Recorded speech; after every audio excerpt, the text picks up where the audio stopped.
Wel, croeso nôl I gylch y gwartheg I ddosbarth cynta y bore dydd Iau, bore ola'r sioe wrth gwrs. Dosbarth i'r Trinwyr Ifanc yn adran y gwartheg Biff sydd da ni ac yn cadw cwmni fi yma Llunos Ford o Lanfrothen sydd erbyn hyn yn byw yn Sir Benfro. Rhywun sydd wedi hen arfer a bod yn y cylch cystadlu ac yn gwybod yn iawn sut deimlad yw i'r Trinwyr Ifanc ma'n dweud Llunos. Mae'n teimlad, mae o'n teimlad na fedrwch chi goelio.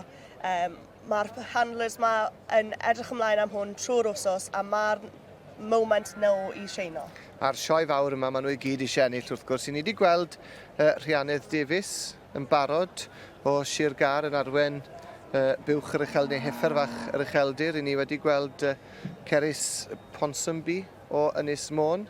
A nawr I ni'n gweld William Edwards o Sir Gar. A wy'n gwybod bod William wedi bod yn cystadlu yn adrannau ac yn nosbarthiadau'r Hirgorn yn gynharach yn yr wythnos a wedi cael llwyddiant hefyd gyda'r gwartheg. Felly, mae e'n grŵp bach profiadol iawn yn dwi?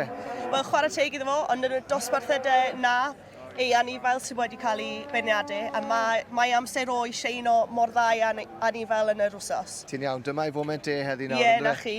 Yn 4 ar 10 god. A'r rhan fwyaf ohoni ni, os nad bob un bron iawn yn 4 ar 10 god, ar hynna yn y dosbarth yma'n 1 ar 15, achos, Trinwyr Ifanc y dyfodol yw'r rhain. Yn cael profiad byth gofiadwy o gael ar ddangos anifel fan hyn yn y sioe fawr ar fore dydd Iau y sioe. Siwt job mae fe'n neud te? Ar hyn o bryd wyt ti'n meddwl o ddangos yr anifel ac o gadw rheolaeth ar anifel? Wel, fedrwn ni weld, di hi ddim rhy keen ar sefyll yn llonydd. Mae wedi cael digon o bod yn yr cylch sawl gwaith yr wsos yma. Ond mae o'n neud job anferth o dda o cadw hi mor llonydd a fedrith o.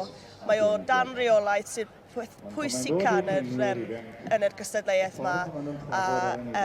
Na be fydd y beirniad yn edrych ymlaen ar ydy rhywun sydd yn dall na dyna be yw'r cystadleuaeth yma, jyst cadw yr anifel yn hapus. Mae fe'n sgwrsio gyda'r beirniad yna, Melissa Roberts. Ni'n gweld het y beirniad na hi, a cyn ni'n gweld I gwyneb I fan nawr, maen nhw'n cael sgwrs fach. Fydd hi eisiau gofyn, falle bach o hanes. Wel, mae'r beirniad fel arfer just yn cadw gofyn oedran neu'r enw, just I cael clue os ych chi'n actually nabod eich anifel, ddim bod persnathais da chi efo'r anifel chi'n dangos.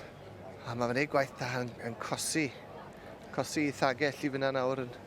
Nawr yn mynd draw at y bola nawr yn cosi. Mae'n trio cadw hi'n llonydd, ond fel chi'n gweld, di hi ddim rhy keen ar sefyll yn llonydd. Mae wedi cael llon bol siŵr o fod yn yr cylch ma heddi. Ond William yn ei gwaith da nawr o gerdded yr anifel ac o symud yr anifel ymlaen. So mae o'n cerdded, mae o'n gwynebu'r beirniad fel am nhw moyn gweld chi. Bod chi yn cadw golwg ar y beirniad trwy'r adeg yn yr gystadleuaeth yma. Mae o hwnna mor bwysig.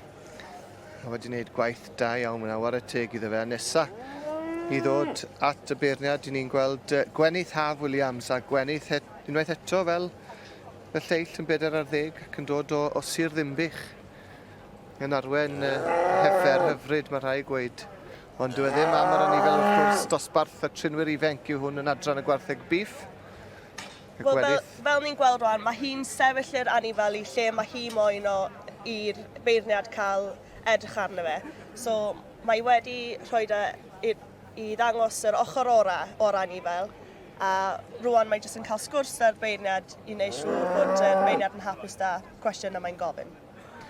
Mae hwn yn ddosbarth mawr iawn. Mae yna lwyth o Trinwyr Ifanc war y teg wedi rhoi enw ymlaen I ddod yma I fynd am y garden goch na. A braf gweld gymaint ohonyn nhw yma yn y cylch ar fore dydd Iau y sioe. Felly tipyn o ffordd I fynd o hyd. Felly ewn ni I grwydro'r maes a dewch nôl ato ni nes ymlaen. Mae ni felly wedi cyrraedd pen llanw y dosbarth cyntaf i'r Trinwyr Ifanc yn adran y gwartheg Biff. Bob un o'r rhain wrth gwrs o dan 1 ar 15 a bob un a dyfodol disgler iawn yma ynghylch y gwartheg yn y sioe fawr. Ond y garden goch a'r wobr gyntaf wedi mynd I Sir Gar. Rhiannydd Davies felly wedi mynd â hi. 4 ar 10 mlwydd oed yw hi.